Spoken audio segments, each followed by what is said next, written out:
Aksi keji diduga dilakukan pria asal Kupang, Nusa Tenggara Timur bernama Daud Jofri Haitule. Pria Kupang ini mencoba ruda paksa seorang gadis berusia 19 tahun inisial SDL yang merupakan tetangga kosnya di kawasan Abian Semal, Badung pada Minggu tanggal 1 Desember tahun 2024. Usut punya usut, pelaku coba ruda paksa karena cinta ditolak oleh korban. Kasih Humas Polres Badung Ibda Putu Sukarma membenarkan kejadian ini. Peristiwa tersebut disebut terjadi ketika korban tengah tertidur di dalam kamarnya. Pelaku memasuki kamar korban dengan cara memanjat melalui ventilasi. Kemudian pria bejat tersebut menindih tubuh SDL, sehingga membuat gadis itu terbangun dari tidurnya dan meronta-ronta.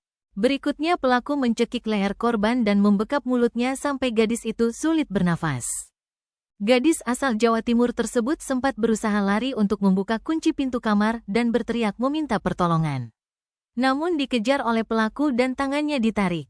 Lalu perempuan ini didorong hingga jatuh tengkurap di kasur. Pelaku kembali menduduki tubuh SDL dan mencekik lehernya.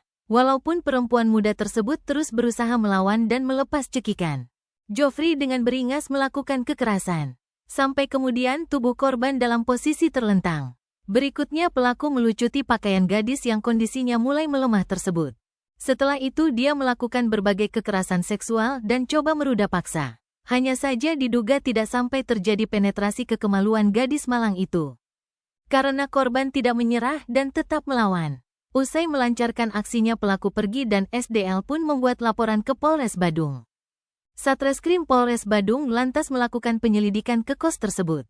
Akan tetapi ternyata Jofri sudah pergi bekerja dan tidak diketahui di mana tempat kerjanya. Sehingga petugas melakukan penyanggongan di kos tersebut. Sampai akhirnya pelaku pulang dan dapat ditangkap sekitar pukul 21.30 WITA. Jofri selanjutnya dibawa ke Mapolres Badung guna proses lebih lanjut.